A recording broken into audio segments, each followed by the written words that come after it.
Welcome to the Broccoli Pod. This is a special episode today. We're going to kind of change things up a little bit. Instead of our usual interview with an artist, I've got my friend Cameron here. Very knowledgeable fellow, very well read. And we're just going to kind of go through and talk about some interesting things with you guys. So we were just talking about Graham Hancock and Randall Carlson on Joe Rogan.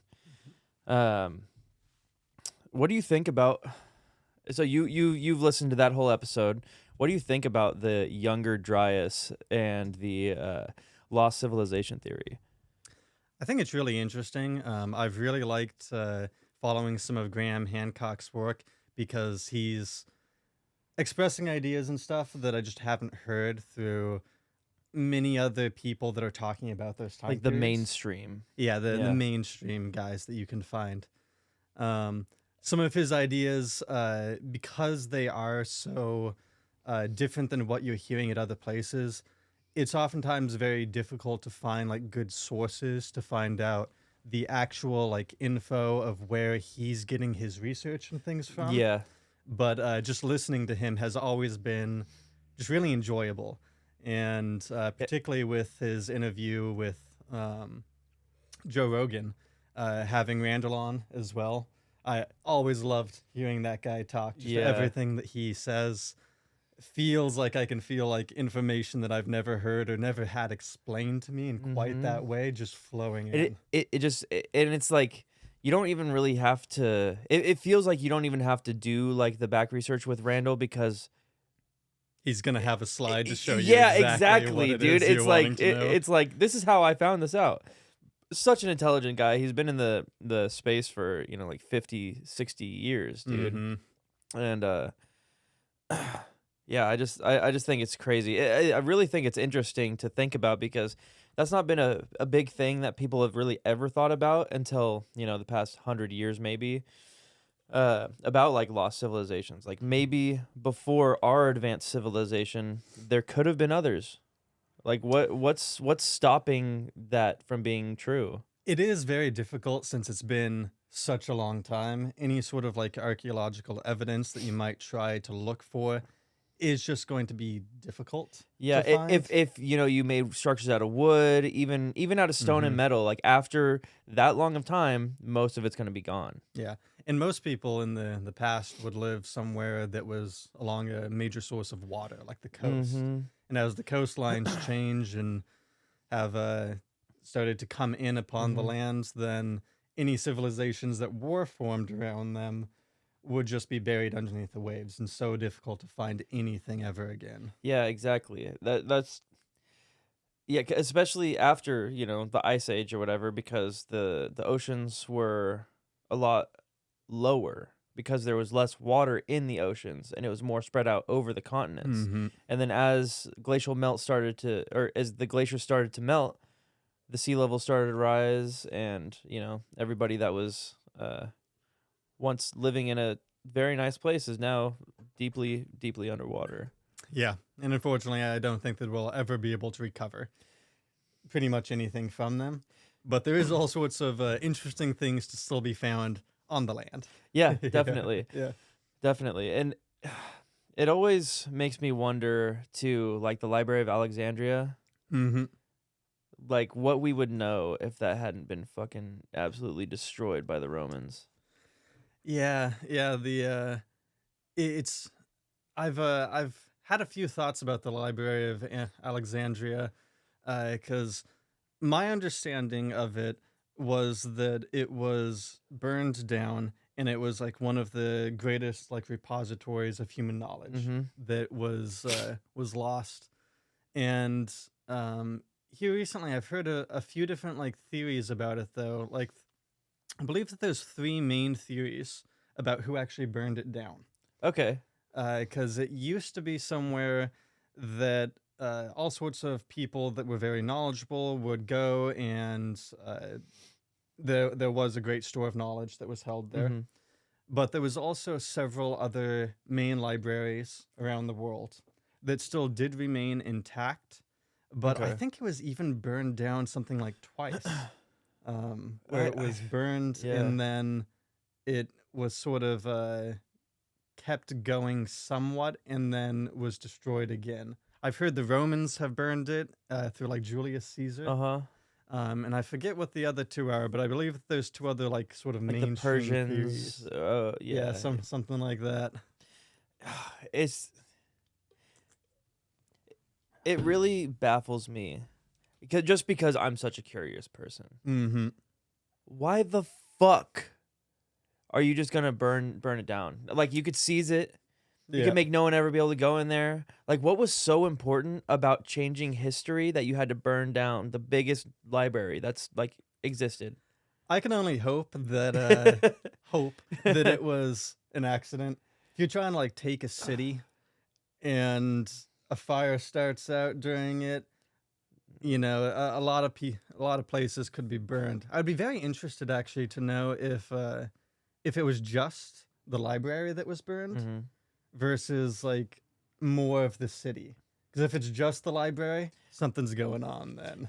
And even if you are trying to take over a city, if you burn like the greatest library, everybody's gonna focus on like saving that, Yeah, and then you you would hope could, so. yeah, you Yeah. could come in and pretty easily take the city after that, I imagine. Yeah, yeah. But at what cost? Knowledge is one of those things that you if you can preserve it, you should. Yeah, really. Like, how else are you gonna have a civilization? Yeah. But also, then again, if you do preserve all the knowledge, if knowledge was preserved forever, civilization, if rise and fall would never change. I guess Yep. you do sometimes have to have a reset like that so that civilization can change. Maybe for the better, maybe for the worse. Yeah. That's the same with civilizations as it is like with even just your personal life. Oftentimes you'll find that you have to go through some rough times to find out what truly matters and then go through and sort of rebuild yourself. Same thing happens with civilizations. That's why they never last. That was profound. We got a philosopher here. That was good. That's a good way to put that. Thanks, thanks. Yeah, because really, like, for me, I absolutely had to hit rock bottom more than once to really be able to build myself into the person that I am today, or at Yep, least to yep. even understand life. Yeah. Because before you have such a narrow perception, uh, because you're raised a certain way pretty much all your life, typically, Yeah. and that's what you know. And until you hit rock bottom, that's all you're going to know until you know the perspective of rock bottom. And that really gets to open up your mind to all sorts of things. I feel like it makes you very moldable again. It's like the Yeah. neuroplasticity has regained all of its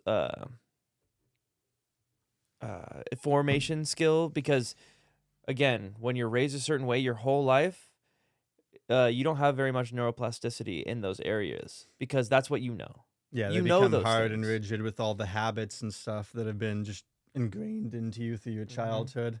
And you sort of have to break free of that and go through some tough times Yeah. to find out exactly who you want to be. Yeah. And when you hit rock bottom too, you don't cuz until you hit rock bottom, and I mean rock bottom, you still feel like you have to hold on to those things for, the Mm-hmm. people in your life, for whatever. You feel like it's such a part of you that you can't change that.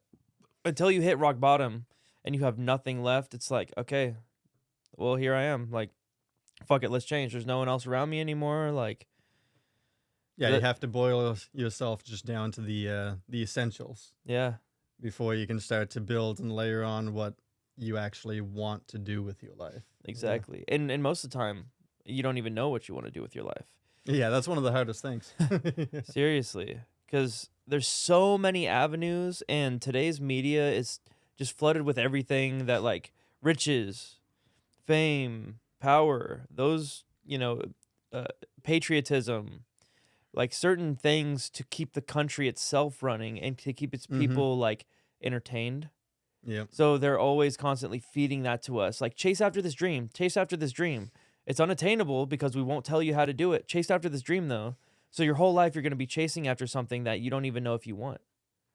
Yeah, and oftentimes, like, if you're chasing after riches or power or something like that, yeah, you even if you do obtain it, which you never truly can, Mhm. but if you get to the point where other people in your life would think that you have obtained it, oftentimes it just feels empty Yeah, because that at was your that point. goal. You've reached your goal, and now you're like, "Damn, that was what my whole life was worth?" You need a new goal, and you should try to find yourself a goal that you can never complete, Mhm. that can sustain you, like, throughout your life, and that you can always be working towards, something that, that's gonna be higher than yourself. Yeah, Yeah. exactly. Something that's not so ego-centered. Mhm. Because that's another big thing about, like, social media, and, of course, I wasn't alive, 100 years ago, so it could have been the same, there was just less coverage on it, but I feel Yeah. like with the media growing and everything is that, like social media and all that stuff, is that just ego has fucking it quadrupled in size. It seems like almost every person I meet now, just their ego's so overinflated, and it's like it's almost like, "How do I talk to this person? Like, how do I Yeah. even have a conversation with somebody like this?" Yeah, particularly with social media, all that really is, like, peddled throughout it is your ego or someone else's ego that then you're sort of, like, attaching to your own to try Yeah. to get their perspective, but Especially with like, oh, this positive self-talk, you need to tell yourself what you're gonna do to acquire that stuff. So Mhm. you're always like, okay, what would this guy say? This is the person that I look up to. Yeah. It really, I think, may boil down to our idols. Yeah. The people that we look up to, because again, it's flooded with people like the Kardashians and like Kanye West and Drake and all these people that are so materialistic, and they show it in everything that they do. I think that anybody could definitely see that one of the people with the biggest inflated ego ever is Kanye West. Like the way that he just does, just the way that he carries himself, and I feel like he was almost made to be that way. As a lot of these other artists from our generation were, like you become what you're around, and to be Mhm. around all these big record labels that are so cutthroat and that don't have your best interest in mind, that pump you up like you're the biggest fucking star ever just so that you can act like it, so you'll give them more money, Yeah. you That's know? what people are, like, really often want to see Mhm. as well. They want to see that ego of that person being inflated to such a point because it's entertaining. Yeah, Yeah. like Jersey Shore. I Yeah. never fucking watched that show. God, I will I never watch I've that never watched a New Jersey Shore. show. I also have no idea what's going on with Drake, any of the Kardashians, Kanye. and man, I could not be happier for Yeah, dude. it. Yeah, yeah, you're not, like, on social media much or anything like that. Yeah, I have a Facebook, that I basically just use to, like, go through and check up on people Mhm. and see what, who's stirring the pot at any Yeah. given point. But, I tried out using Instagram and, just a bunch of different social media sites, and usually I'd be on there for a few weeks and just decide that it's not something that I really wanted to do. It's really, it goes back to the ego thing. It really is just a place to share your ego, I feel like. And to build businesses. It's Yeah. good for that sort of thing, and, you can keep up in other people's lives, but the majority of the people using it, it's a picture site. You post pictures of yourself and, like, what you're doing to brag to other people. Yeah. Yeah, when I first started using some social media, I started off with Facebook because that's what the biggest thing was at the time Mhm. when I was in high school. And I had sort of the thought that I would go through and use it just to sort of record my own life so that over my years I'd be able to look Look back back, on it. yeah. And then just seeing how other people were using it and like the effect that it was having on my life, Mhm. because that was my intent going into it. But very quickly afterwards, particularly during high school, Yeah. there's just so much drama that was happening on it, and you're just so connected with all of the lives of the people that are on there, many of them that you actually don't even like know Yeah. or talk to or do anything with in You real like life. you're like, "Oh, this person went to my high school." Yeah. That's as far as your relationship goes with them. Yeah. And just having all that drama introduced into your life is just can be such a negative and just so Mhm. overwhelming and it mainly just be like a time waster Yeah. when you could be doing other things that would really Benefit your life. benefit you. Yeah. Yeah. Do you think that, in your personal opinion, that social media might have a direct effect on like anxiety and depression rates going up? I'd have to believe that that is. I mean, the your anxiety and depression is almost the same as just the amount that you think about yourself Mhm. or your Mm. ego. They're very highly correlated. And so if you're going through and you're being introduced to all of these problems of everybody else and then comparing yourself to them, which is what everybody is doing on social media. Yeah. You're watching all these things and you only ever see the good things that are happening on social media. Yeah. People posting pictures of amazing places that they've Mhm. been or experienced that A lot they're of having. envy. Yeah, a lot Yeah. of envy. And so that's gotta be in increasing the amount of depression and anxiety.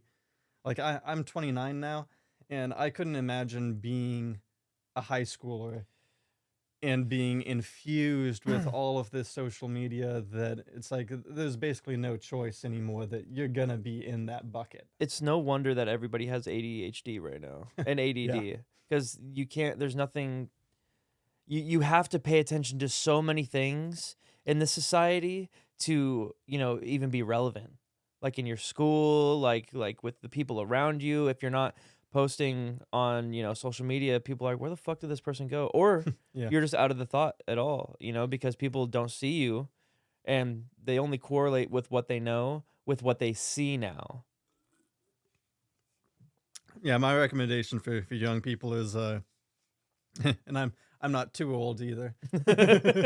But on my way there, is just to keep like a tight circle of friends. Yeah. Because the fewer people that you're gonna be really close with, you only have a certain amount of time in your life, and to have a really close friend, someone that you're gonna be very intimate and share all of the knowledge of their personal lives, that takes Mhm. time.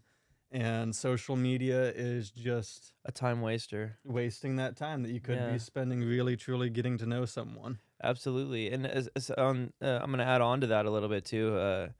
You want to make sure to have friends in your life that are not going to bullshit you, Yeah. that are going to tell you how it is, no matter how hard the truth is. Because another thing that I've seen grow, and I've seen it in my parents' generation too. So I know it's not just our generation, Hmm. but just people um, trying so hard to save people's feelings because I don't know the reason behind it, but they're just trying so hard to save people's feelings that they don't tell them anything that they should know. Like things that might embarrass that person if they knew they were doing it. They're like, I don't want them to be embarrassed. It's like, well, they're gonna keep embarrassing themselves until they find it out on their own, and then Yeah. then what are they gonna do? They'll be like, damn, none of my friends told me I was doing this. It's hard to find that balance because on the one hand, you don't want to hurt the person. Right. And on the other hand, you don't want to continue to enable the act that is causing them to be hurt. Pain. Yeah. Yeah. And so it's very difficult to find that balance, but uh, even though it's difficult at the time, if you just tell the truth, you're gonna feel better about it. Hmm. You might not in the moment, Yeah. but in the long term, you're gonna feel better about it, and it's gonna help the guy out. Yeah. Yeah. 100%. I noticed that with a lot of people, too, is that they don't. Not everybody wants to hear it. You know. If And you're and deluding yourself, then the truth is really hard to hear. exactly. And Yeah. and most people are wearing a mask, dude. Most people see themselves as they want to be. Like we are talking to ego. Mm-hmm. And those people with that ego, they just lie and like, dude, I, there's so many people that I just listen to and I'm like, "Oh, wow. Really? Is that what you did?" Like, Mm-hmm. yeah, I like just shut up and tell the truth. Your story isn't cool. It doesn't make you sound cool. It makes you sound dumb. You So don't have to have caught the biggest fish Yeah, like to have gone fishing and had a great yeah, time. like, "Oh, I got this really tiny fish, but, it was a great time." It was, like, one of the first times I ever went fishing, blah, blah, like, "Oh, yeah, Yeah. cool. Yeah, let's go fishing sometime." But if you're gonna tell me you got, like, "Oh, this is a 40-pound striped bass, caught it right out of the mouth of the lake over here," I'd be like, "Okay, well, Yeah, cool. yeah, I'm The probably guy don't that wanna hang hasn't out been with that fishing person." much and caught the small fish. I want to actually go fishing with Yeah, right? him. Yeah, seriously, dude. If you're gonna catch a 40-pound striped bass every time we go fishing, I'm not gonna fish with you, bro. I don't want to pull out this little tiny. I'm throwing it back. Dude, seriously, man. Shit. Man, so we started off this conversation talking about Randall Carlson Yeah, and Graham Graham Hancock. Hancock. Yeah. It's It's all full interesting how things circle. go. Yeah, Yeah, I've always loved, like, especially after doing the podcast. yeah. I've noticed it way more because I spend time, editing it and doing all the other kind of clipping and stuff Yeah. like that. So it's always so interesting to me to see, like, I'll skip like 5 minutes ahead. Like we'll go from the intro, kind of introducing the person, and then 5 minutes ahead, we're talking about some kind of conspiracy. 5 minutes after that, we're talking about like, oh yeah, how's your music journey been, or what do you think about this in the music industry? 10 minutes after that, we're talking about like the ocean and like it's crazy seeing those little triggers that like bring up memories in people's heads Mm-hmm. too. Like, oh yeah, this I also find this super interesting, and just like the flow of the way that the conversation goes, man.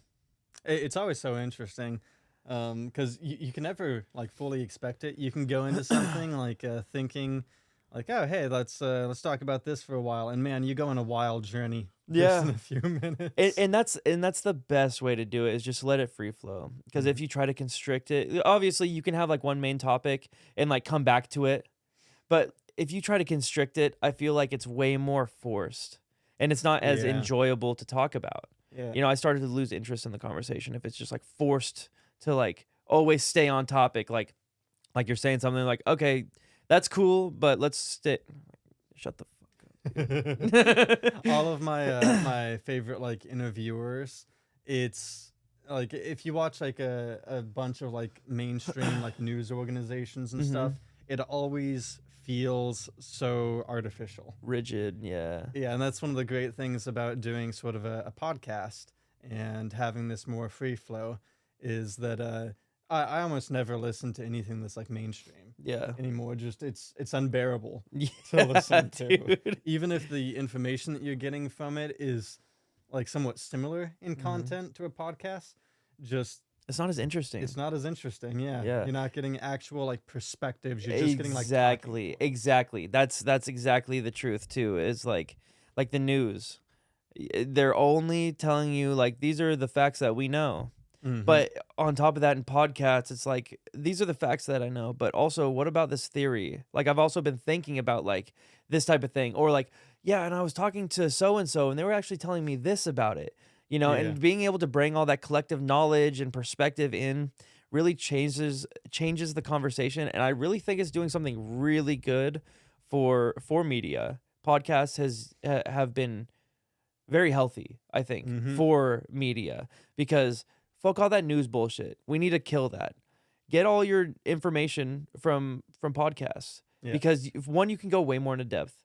Two, most podcasts aren't controlled by like any main financial source. They're not controlled by a big organization because they have to have this huge studio, this huge camera crew, and like all these people out in the field. You don't have to have any of that. You need a camera, you need a few mics, Yeah. and you just need some people to talk with. Exactly, dude. It's that easy. Back on the Randall Carlson and Graham Hmm. Hancock thing. Let's circle back. Gobekli Tepe.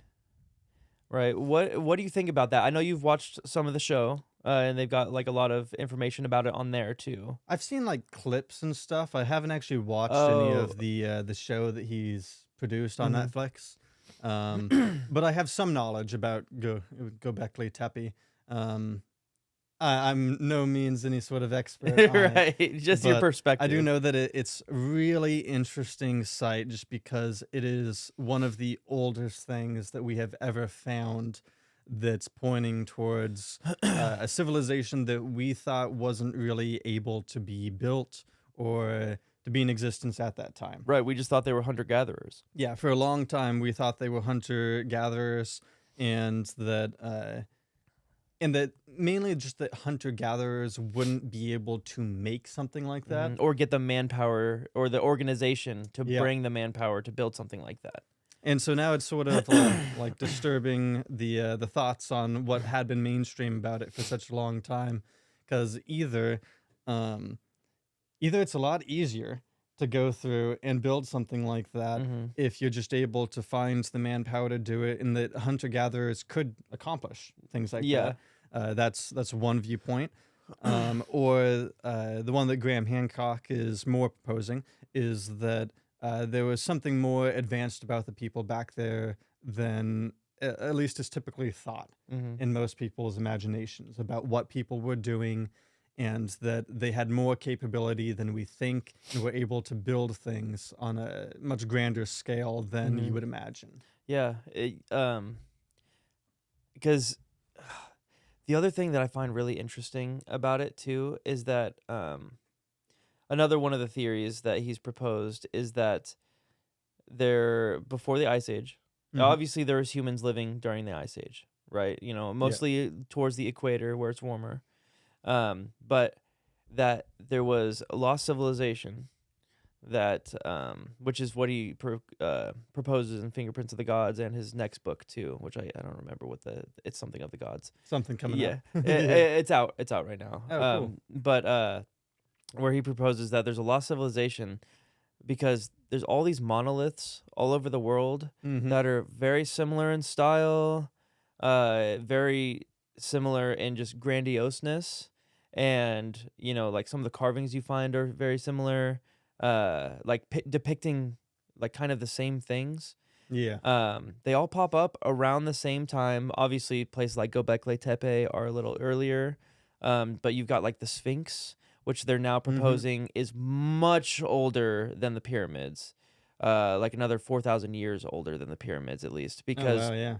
the last time they're finding there's another geologist, not Randall Carlson, but one person that they're in contact with that has been proposing, uh, that it was there when there was rainfall in the Sahara because it has all these like Water watermarks flow. Yeah. of like what would be rain. Hmm. You know, and he'll show it to other geologists without putting any context, and they'll be like, "Oh, that's rainfall erosion," and then he'll zoom out, and they're like, "Oh no, that couldn't be rainfall erosion. It's in the Sahara." But don't quote me on this. It's like 4 to 6,000 years prior to when they thought the Sphinx was built. It might be like tens of thousands. I don't know. Anyways, sometime before the pyramids were built, um, the Sahara was there's oceans, and it was Hmm. actually a great rainforest. Yeah, it used to be way more fertile than the huge desert that it is right now. Yeah. Exactly, and they also suspect that because a lot of the dating isn't super accurate on the Sphinx because the head is supposed suggested to be built later than the rest of the Mm. Sphinx. They imagine their theory now is that the Sphinx was actually a lion and that it was a big lion head because if you look at the Sphinx, the head is way smaller than the rest of the body of the Sphinx. Oh, The interesting. Yeah. pharaoh's head, and they theorize that potentially the pharaoh who it's depicted after, when he was in reign, the maybe the lion was falling apart, and they're like, let's do something else with this lion head to preserve it or Huh. whatever. But they're saying that it's much older too. And going back to what I was saying about the theory of a lost civilization, um, if you go to there's a place in South America that depicts people coming from boat, a god coming from the ocean, Okay. on like a serpent Mm-hmm. from the ocean though, like maybe some sort of like aquatic vehicle, and giving them the knowledge of agriculture, giving them the knowledge of how to build their monoliths that they have there. They're like their pyramid temples and Yeah. everything Yeah. like that. And other civilizations have similar stuff. I think there's some in China, some in like Indonesia, where I think that's Mm-hmm. where Göbekli Tepe is. Or Göbekli Tepe, I believe, is more surrounding the area that's like the Middle East, somewhere around like Iraq, no, it's on Syria. an island. I, I'm I I'm don't pretty I don't sure. think so. I believe it's in the area that's like the Fertile Crescent, where a lot of civilizations were first built, somewhere around like where we think of about sort of like ancient Mesopotamia. Oh, it is on the tip. That's right. It's on the tip of Mesopotamia. Yeah, and Oh, Göbekli Tepe, Red Bluff. right here. Yeah. Uh, oh, Turkey. Turkey. That's Turkey, right. okay, Yeah, yeah. Turkey. So Yeah, right next to where the Red Sea is, and come not the right, sea. right under where they assume Mesopotamia, ancient Mesopotamia, and Sumer. Mm-hmm. Right where they think Sumer was. Yeah. Which is And there is a lot of other sites around that area also that like Göbekli Tepe is a very well known one. mm-hmm. But as we've continued to explore that And use area, lidar. we found a ton of Yeah, these sites. So like that's the one that's definitely garnered the most it was attention. the first one that was found. Yeah. Um, for the Lost Civilization, I do think that it's really interesting how a lot of these places that are very dispersed around the world have very similar things Hmm. that are involved with them. Especially Now, their god stories and everything like that. yeah, my thoughts when I think about that are that it could be from something like a lost civilization, Hmm. something that would connect people, which makes sense to me, at least through the If research that I've done, it, because hmm we've all come from out of Africa hmm and then spread around. And then about 70,000 years ago, all but like 5 to 7,000 of us were wiped out too, near extinction at level event, from one of the Hmm. volcanoes, Tepe or whatever. Oh wow, yeah, Yeah. yeah. And so the amount of people, like when we were talking about people coming out from Africa and Hmm. expanding out into the rest of the wider world, it's not like a ton of people. Hmm. It's a small group, maybe 100, 200 of like travelers that would have been expanding out during that time.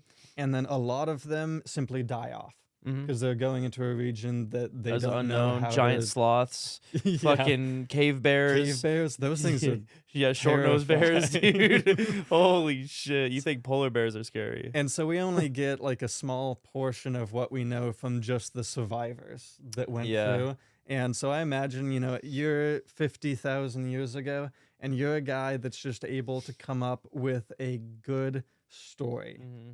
You tell your family that, and all the people that you know, the few dozen, few hundred, whatever it is, Yeah, you're like the and that story survivor. becomes a myth that spreads out and becomes just a huge sort of like a religious idea Yeah. that goes out. Because And everybody's always, since the beginning of time, has wondered where they've come from. yeah, exactly. You come up with a good story for that and it'll spread. And Yeah. so if you track how people came out from Africa and eventually came out over into even like the early Americans that came out and were able to settle all throughout the land. I've heard different time estimates. Like when I was being taught in school, it was like 13,500 years ago. Hmm.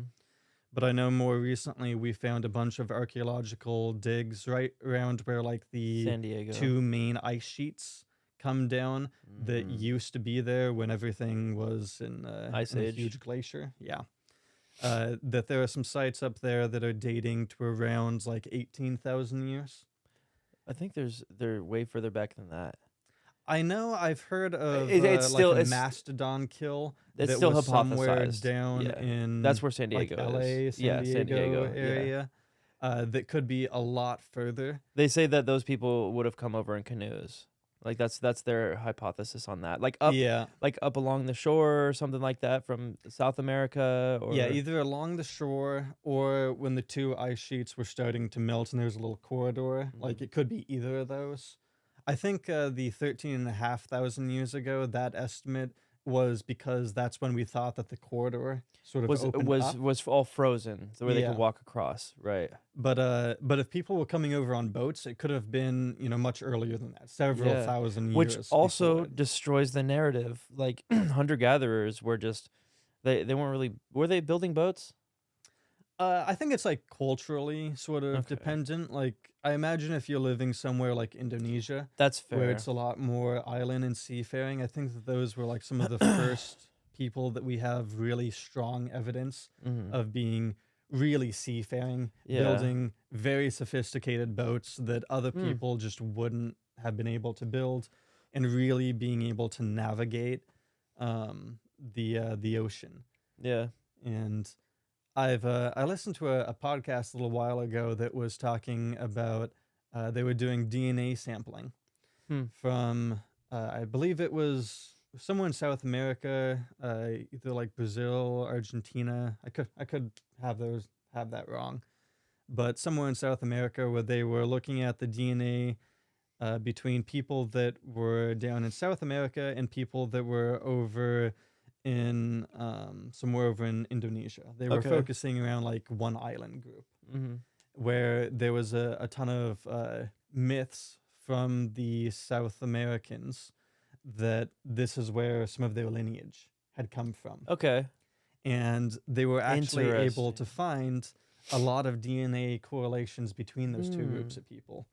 And I believe they were even able to narrow it down to like one family. So just that like one family had been able to come over into South America and have some kids that then spread out. But one of the coolest things is that then that family was actually able to go back to the island that they came from. That's a huge feat. If you can think about being on a boat, like you could just get lost Yeah. and you could drift onto a continent, but being able to get back to the island that you came from, that's incredible. That would mean that they would have had to have some knowledge of astronomy. They Yeah, would have they've had got to to. be navigating by the stars, yeah. Yeah, Or something. Maybe they have techniques that, are just lost that's to true. us now cuz we think of like the stars as one of the best ways to navigate. Um minus GPS and everything else Right, that we right. have Minus the now. good stuff. Yeah, minus the good stuff.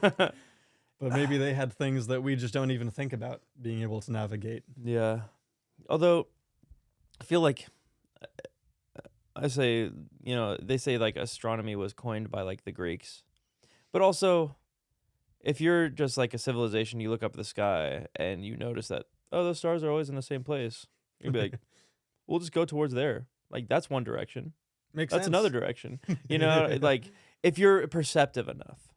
Yeah, which I got to imagine if you're not being inundated by social media Hmm. and everything else that's grabbing your time and attention, you're just going to observe the natural world so much more. Or And if you're on an things, island like Indonesia that doesn't probably have a lot of predators. yeah. What else are you going to do? Yeah. Like, We'll build the best boats and we'll look at the sky. exactly. Yeah. Yeah. That'd be really important for survival for them. That's true. It's really cool how like innovative humans are. If you look back on Hmm. history, you look at everything that we've ever accomplished, especially even just the Industrial Revolution, which has only been going on just a little over 100 years. Which is crazy how far we've come. Like 100 years ago, well, World War I, but like Hmm. you look back 150 years ago, we were still riding horses and shit. Yeah, and now horse is like, you can have them if you like them, If you want but to pay a shitload of money for them. yeah, because they are expensive. Yeah, dude. But you don't really need them for doing Anything. almost any job anymore. Yeah. Unless you're on like a back road that's not really well paved or Get a quad. yeah, that's true. That's true. That's true, Get a dude. dirt bike. Yeah, way Yeah. less maintenance. Yeah, exactly. You don't have to feed it the Yeah. whole time. Except gas. Sort of like feeding it. Yeah, you don't have to like comb it or worry about flies eating its eyes or anything like that, dude.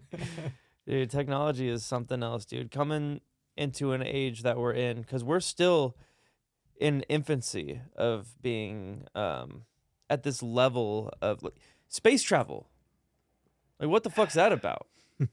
Like, we did that less than 100 years after the Industrial Revolution. Well, supposedly, if we actually went to space, debatable. Um, but even now, there's so many, space agencies where we've got electric cars, we've got, modern medicine, which is Mhm. probably the biggest advancement that we have got. Nobody's dying Yeah. of diseases. In a first world country, there's nobody really dying of diseases.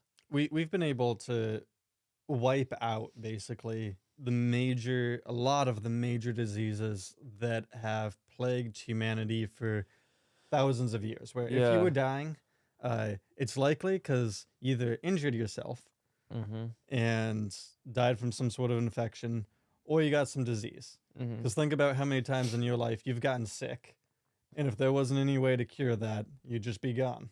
Yeah, and if you're in like a super dirty, disgusting environment, you're eating food that's not great, like rotten food, because that's very common back in the day. You have to eat something. You might just eat fucking rotten food because it's still got some nutrients in it.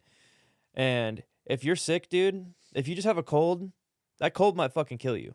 Yeah, yeah. Cold was, I believe, one of the most common killers, like Yeah. forever. Yeah. And now you get a cold, you get sick for like a day, day and a half, and you're like, yeah, I'm Yeah, fine. we don't even think about it like something huge. Like we just call it the common Yeah. cold. Yeah. Every year around wintertime, almost everybody gets a cold, Yeah. which would wipe out so many fucking people, dude. Imagine if that wiped out just like 5% of the population every winter. Everybody would freak out. Yeah, What would happen with COVID? What happened with the common cold? Which, yeah. debatable. Which now COVID is A gonna common become cold. something like a common cold as it continues to multiply Hmm. and get new strands. We're not gonna be able to stop it, so it's just something we gotta live with. Yeah, Yeah. dude. And honestly, like the recent strains of COVID, I've certainly gotten COVID multiple times. My coworkers have gotten Hmm. COVID multiple times and like nothing. It's like half of a common cold, if Yeah. that, you know. I probably had it several times and didn't even know because I Yeah, just thought that it was a I'll cold. just work right through it, dude. It doesn't fucking matter. Man, to believe the country was shut down for like a year and a half. Yeah, crazy. And now here we are at the end of the world again. Just like 4 years ago. Um at another election year. So prepare for it to ramp up again. Yeah. Yeah. Yeah, like this last few months have been really like tensions high with Russia and all this, and now like in the past couple of weeks it's been like dying down a little bit cuz the winter time's hitting, I think. Yeah. And then as soon as like cuz all the primaries over cuz they had all their debates and stuff. Maybe. I didn't even watch any of the Yeah, dude. primaries. And just wait until, ballots start coming in. I mean, you're going to have to be wearing masks. Probably only be able to mail in your ballots for the next strain of whatever disease comes through. Just protect your family and friends. Make Don't, sure you're safe. yeah, don't trust what the government's telling you. Even if they're telling you the truth, don't trust them. There's something in it for him, man. I mean, and you gotta be lacking some kind. No offense, but you gotta be lacking some kind of brain cells if you don't think that they got their own agenda. If you think that you can just trust them like wholeheartedly, like all the people that just believed everything they said about COVID, dude, that were pushing it, that were like fear mongering people like if you don't do it you're gonna Hmm. die or you're gonna cause all these people to die or you're a shitty person if you don't fucking believe what the government's telling you. It's like, yo, do you hear yourself? That is the biggest spew of propaganda ever. You can't in your right mind believe that. And they were able to shut down basically the whole country. Literally, except for Because, Florida. yeah, except for Florida, a few other places opened up like quite a bit sooner than Texas, others. Yeah. yeah, Florida, Texas, a couple states, but dude, all Even the California, no way. dude, I went down to where did I go to? I mean, I think I went down to San Francisco once. Everything was, obviously shut down. I went down to Hmm. San Diego, and my buddy lives out there. And everywhere we went, because I up here in Reading, they didn't really give a fuck about mask mandates or anything. A couple stores like Sprouts and a Yeah. few other places, but those places were being like annexed because people weren't fucking with the COVID laws, so anybody that was following them wasn't getting that much, business. And businesses were shutting down. But since there wasn't much of that law up here, I went down to San Diego, and the first place I went to eat, they're like, "Oh, you got to have a mask to come in." Like, can I just eat outside? They're like, "No. If you're gonna come in the building to go outside, you have to wear a mask." Yeah. Like, dude. And then they sat us down inside, and they're like, "Okay, you can take your masks off now." I'm like, what Because you have the to eat. fuck? Yeah, right. Yeah, exactly, dude. What is that Yeah. shit? So for something like a restaurant, it's all just like posturing. Yeah, Like I could see some places where like if you're going to a grocery store or something, at least it sort of makes sense. But yeah. like You're a restaurant, no way. Everybody's taking off their masks anyway. It's Yeah, dude. ridiculous. If you're gonna have a restaurant, like, I get it. I get it because there was the mandates. They didn't want to be shut down and this and that. But it Yeah, was they're the just trying to follow the regulations as best they can, while knowing that, particularly for restaurants, that all of those regulations were horse completely shit. horseshit. And Yeah. but it's the attitudes of some of those people, dude. Like, I still see people walking around with masks. Like, what the fuck is that about? At this point, like if you're walking around with a mask, uh, you've probably got your vaccines and like Mhm. you're up to date on everything because you're really concerned about it, Yeah, very and you're up important. to date on everything. Then, like you, at least if you're believing the media line and everything from the government, you should be fine. Yeah, no need for a mask anymore, guys. Yeah.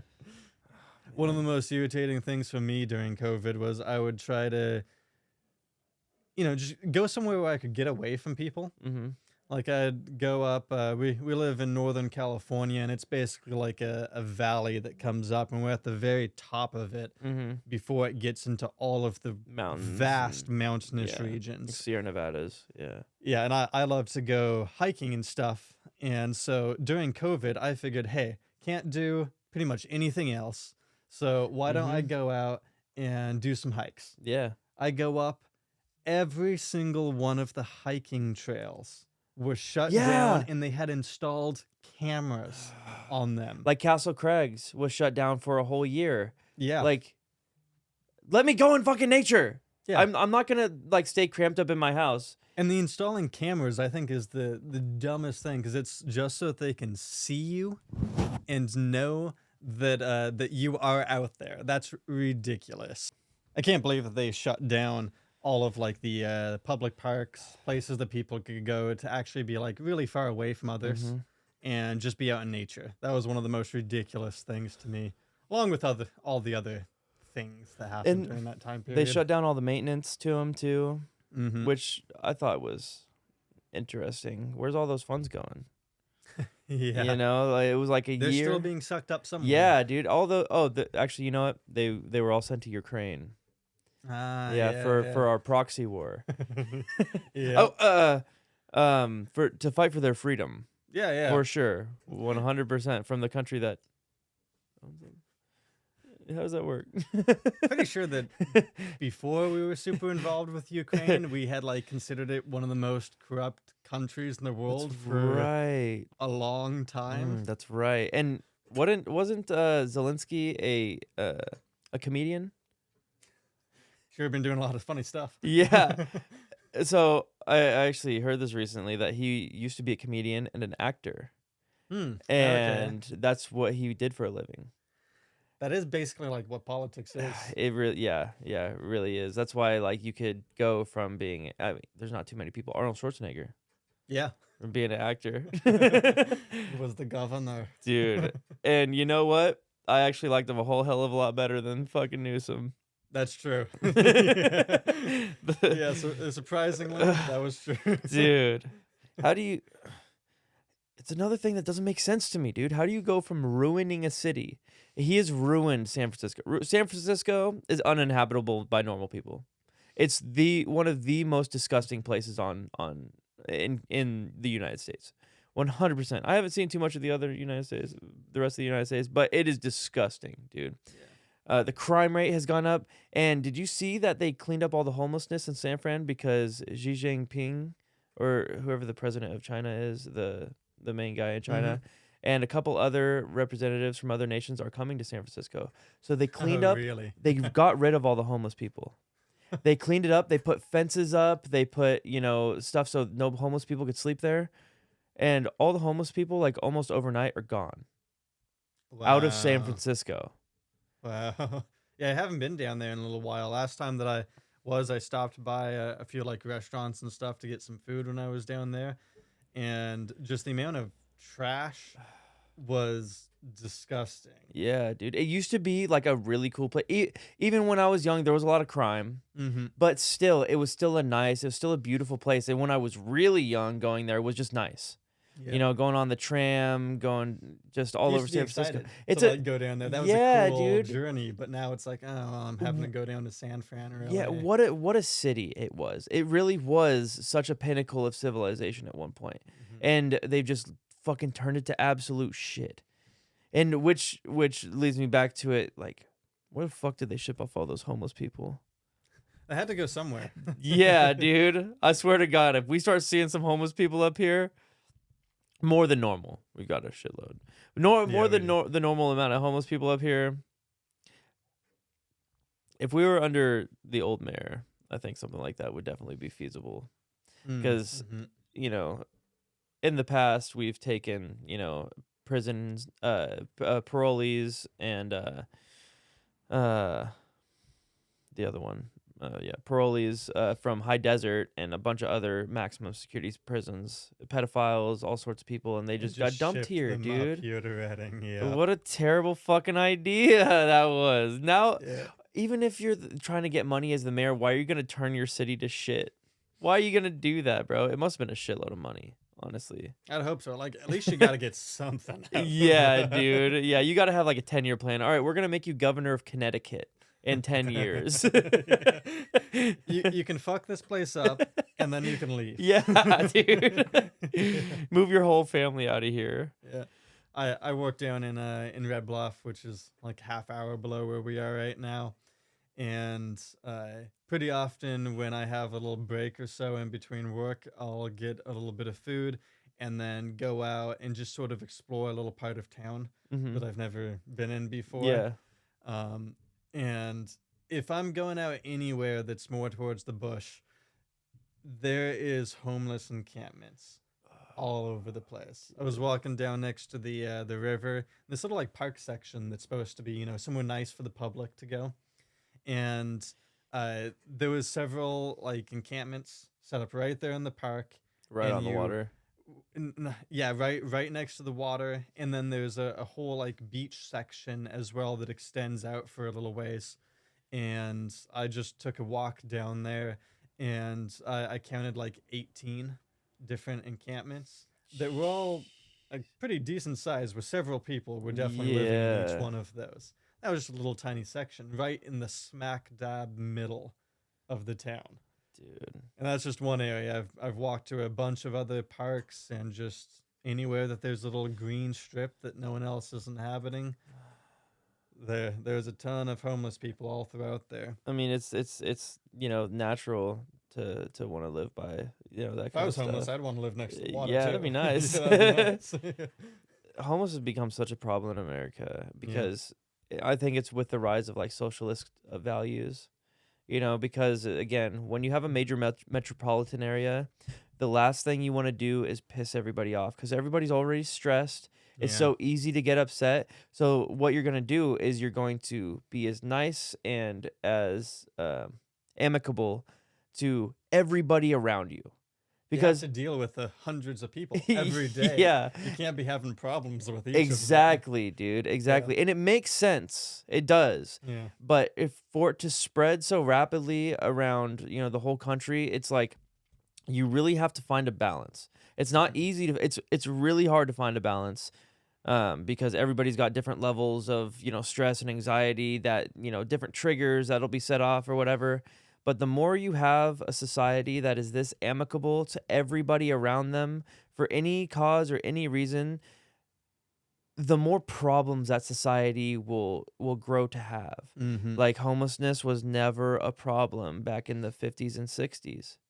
Not like it is today. Yeah, like there was definitely like Skid Row. Yeah. and stuff like that, but it was unheard of really anywhere else. And now you have it in every major city. You have it in a small city like Reading, so rampant. Mm-hmm. And it obviously wherever you have homelessness, you have major drug problems, a lot of alcoholism, uh, like sexual assault, Yeah. huge in areas like that. Which I'm not saying all fucking homeless people are bad and do drugs and shit like that. Absolutely not. I know there's some good people out there. I know there's some people down on their luck, but It's a the hard lifestyle. Like yeah, the people do stuff to cope. mm-hmm, And if you're turning to drugs and alcohol, I mean, that's people even that don't have a super hard life do that. yeah, If you're having some difficulties, if you're not wanting to be plugged into this ridiculous machine, society that we yeah, have going on, then it's very easy to turn towards things that otherwise you might not. yeah. What what would be some kind of solution, or at least something that you think would lessen the homeless population? Yeah, it's hard. I just know of a lot of solutions that have been tried and have failed. Yeah, So it's really difficult to think of one that would be able to help out. I feel like a big part of what's affecting just so many people in our society is feeling somewhat of a hopelessness yeah, of where things are going.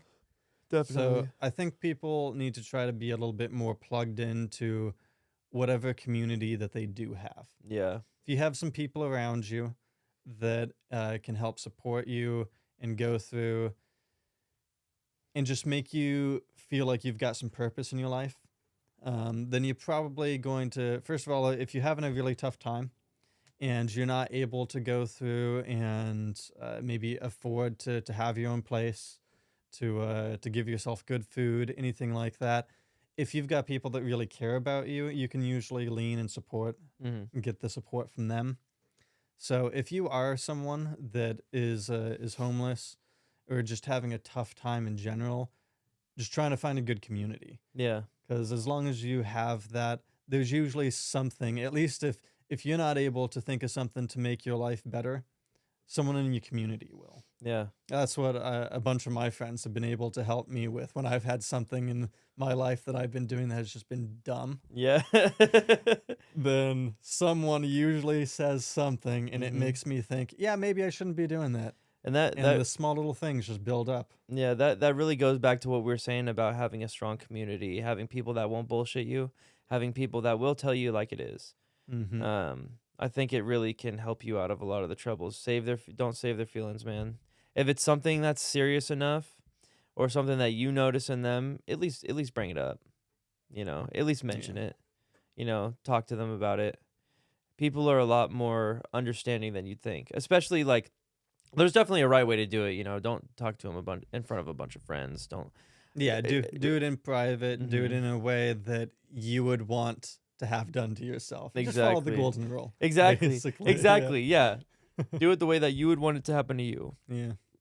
And don't be afraid of, be open to other people's sorry, be open to other people doing the same to you. Don't be rigid. Don't think you're bit too big for that. Don't think you're always right because your ego will kill you. It will kill your friendships. It will, quite often send you to rock bottom. Well, that's all the time that we have for today. This has been another episode of the Broccoli Pod. I'm Augie, And I'm Cameron. and we'll see you next time. Peace.